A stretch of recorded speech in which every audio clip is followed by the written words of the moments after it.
नमस्कार, मैं हूं अशोक श्रीवास्तव और आप देख रहे हैं मीडिया दस्तक न्यूज़। यूपी के अयोध्या में एक युवक ने ऐसी घिनौनी हरकत की है जिसे सुनकर हर किसी को गुस्सा आएगा। युवक ने अपनी हवस शांत करने के लिए गाय से रेप किया है। इसके 2 वीडियो भी वायरल हुए हैं।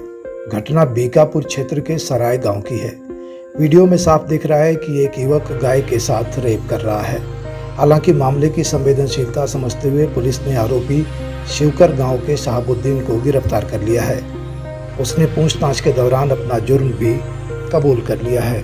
यह घटना 7 जून की है। गांव के ही किसी व्यक्ति ने युवक की हरकत का वीडियो बना लिया। इसके बाद उसे पुलिस को सौंप दिया। सराय खरगी निवासी हरिओम सिंह ने पुलिस से इस मामले में शिकायत की। आरोपी युवक पर पशु के साथ अननेचुरल सेक्स करने की धाराओं में मुकदमा पंजीकृत किया गया है। इस घटना को लेकर अयोध्या के संत समाज और स्थानीय नागरिकों में काफ़ी गुस्सा है।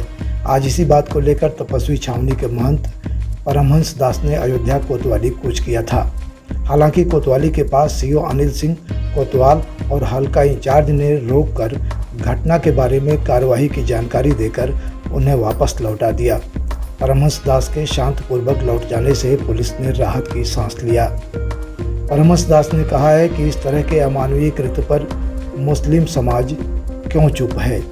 जिस दिन हिंदू जाग जाएगा उसका उत्पीड़न खत्म हो जाएगा। अयोध्या से मैं तपस्वी छावनी पीठाधीश्वर जगत गुरु परमहंस आचार्य आज जनपद अयोध्या के बीकापुर क्षेत्र में गौ माता के साथ एक मुसलमान बलात्कार करते हुए पकड़ा गया। गावो विश्वस्य माता है, गाय संपूर्ण विश्व की मां है, सभी सनातनियों की माता है। इसको लेकर के हिंदुओं में आक्रोश है। अब मैं मुसलमानों से पूछना चाहता हूं कि यदि तुम्हारे हदीस में कोई बात लिखी गई है और चर्चा के दौरान अगर कोई हिंदू चर्चा कर देता है तो तुम पत्थरबाजी शुरू कर देते हो, धमकी देने लगते हो, फतवा जारी करने लगते हो। क्यों? अगर तुम्हारे हदीस में बात गलत लिखी गई है तो इसका मतलब तुम्हारा इस्लाम गलत है, और अगर तुम्हें बुरा लगता है तो हदीस से वो बात हटा दो। दूसरी बात, अगर कोई एक हिंदू तुम्हारे मजहब के खिलाफ बोल रहा है तो उसके खिलाफ कानूनी कार्रवाई जाके कराओ। लेकिन तुम पत्थर जिसको मार रहे हो उन निर्दोषों को, उससे क्या लेना देना है?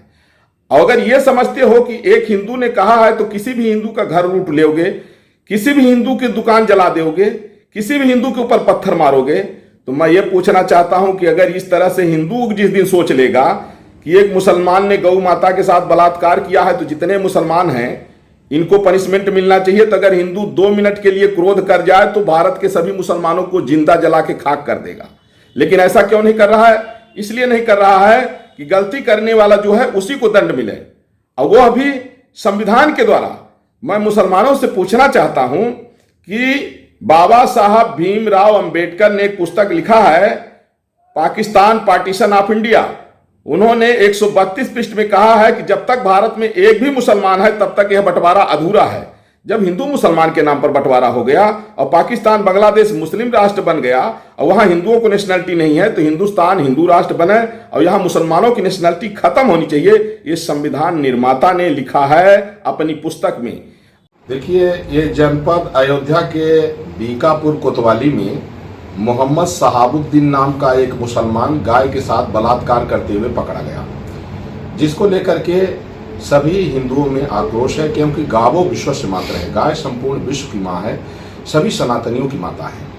और जिस तरह से मुसलमानों का उपद्रव चल रहा है, तो मैं आज भारत के सभी जो मुल्ला मौलवी और जितने इनके इमाम हैं, मैं सबको आज जो है एक संदेश भी देना चाह रहा हूँ कि ये भारत है, भारत में कानून का ही राज चलेगा, कानून सर्वोपरि है।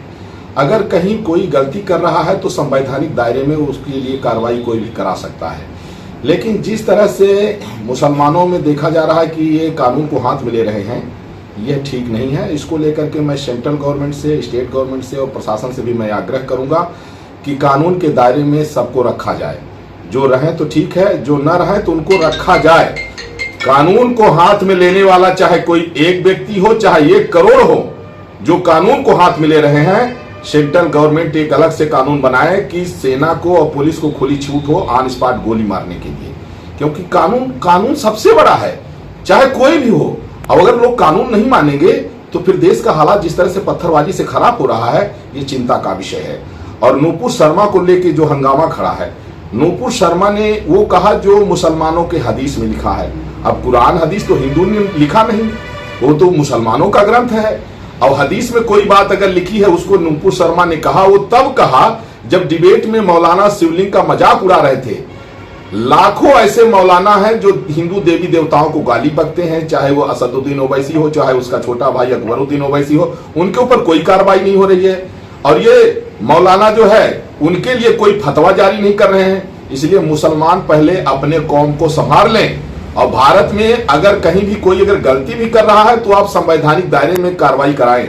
अब नूपुर शर्मा को लेकर के पूरे देश में जो पत्थरबाजी हो रही है, पुलिस को पत्थर मारा जा रहा है, अधिकारियों को पत्थर मारा जा रहा है, तमाम हिंदुओं को पत्थर मारा जा रहा है, आग लगाई जा रही है, ये क्या हो रहा है? इसलिए अयोध्या से मैं तपस्वी छावनी पीठाधीश्वर जगत गुरु परमहंस आचार्य आज भारत के सभी मुसलमानों को यह संदेश दे रहा हूं कि कानून के दायरे में रहोगे तो अच्छा होगा, नहीं तो देश का बंटवारा हिंदू मुसलमान के नाम पर हुआ है और बंटवारा की डिमांड मुसलमानों ने किया है। और मुसलमानों को पाकिस्तान बांग्लादेश मिल गया है जो मुस्लिम राष्ट्र बन गया है, और वहां हिंदुओं को नेशनलिटी नहीं है। इसलिए भारत हिंदू राष्ट्र बनेगा। इसके लिए मैं हिंदुओं का आह्वान भी करता हूं कि भारत को हिंदू राष्ट्र बनाने के लिए सेंट्रल गवर्नमेंट से डिमांड करें। एक अन्य समाचार के मुताबिक अयोध्या के फैजाबाद कचहरी को बम से उड़ाने की धमकी दी गई है। फैजाबाद के जिला जज के न्यायालय को स्पीड पोस्ट से एक पत्र मिला है। इसमें लिखा गया था, मैं जल्द ही पूरी कचहरी को बम से उड़ा दूंगा। जज ने मामले की जानकारी पुलिस प्रशासन को दी। इसके बाद इलाके में अफरा तफरी मच गई। आनन फानन में पुलिस फोर्स मौके पर पहुंच गई। कचहरी के आसपास आने जाने वाले संदिग्धों की तलाश शुरू कर दी गई। इसके साथ ही पुलिस डॉग स्क्वाड के जरिए संदिग्धों पर नजर बनाए हुए है। अज्ञात के खिलाफ मुकदमा दर्ज कर जांच शुरू कर दी गई है। धमकी भरा पत्र पूरा कलंदर के दौलतपुर निवासी एक राशिद नाम के व्यक्ति का इस्तेमाल कर भेजा गया है। पुलिस ने इस शख्स से पूछताछ की। पूछताछ में आरोपी युवक निर्दोष निकला है। आपको सुनिए एसएसपी शैलेश पांडे को। रिपोर्ट प्रभाकर चौरसिया की। 2 जून को एक पत्र न्यायालय की तरफ से प्राप्त हुआ था, जिसमें न्यायालय के लिए धमकी लिखी हुई थी। उस पत्र में पत्र में एक व्यक्ति का नाम और उसका पता भी लिखा हुआ था। प्राप्त पत्र पे तुरंत पुलिस ने जब इसकी जांच की और जिस व्यक्ति का नाम प्रेषक का जो नाम लिखा हुआ था उससे जब पूछताछ की गई तो प्रथम दृष्टया उसका कोई इस तरह का मंशा और इस तरह का रोल नहीं पाया गया। इसमें जो कंटेंट है उसके आधार पे एक अभियोग पंजीकृत किया गया और इनसे जब पूछताछ जो हुई है उसमें कोई ऐसे तथ्य प्रकाश में नहीं आए हैं। प्रथम दृष्टया ऐसा प्रतीत होता है कि किसी ने शरारतवश जिस प्रेषक के नाम से ये पत्र भेजा गया था उसको परेशान करने के उद्देश्य से ये पत्र भेजा गया। फिर भी इसकी डिटेल्ड इंक्वायरी की जा रही है। साथ ही साथ न्यायालय में गश्त, पेट्रोलिंग इत्यादि जो है बढ़ा दी गई है और न्यायालय की एक व्यापक सुरक्षा व्यवस्था है, उसको सुदृढ़ तरीके से हम लोग सुनिश्चित करा रहे हैं।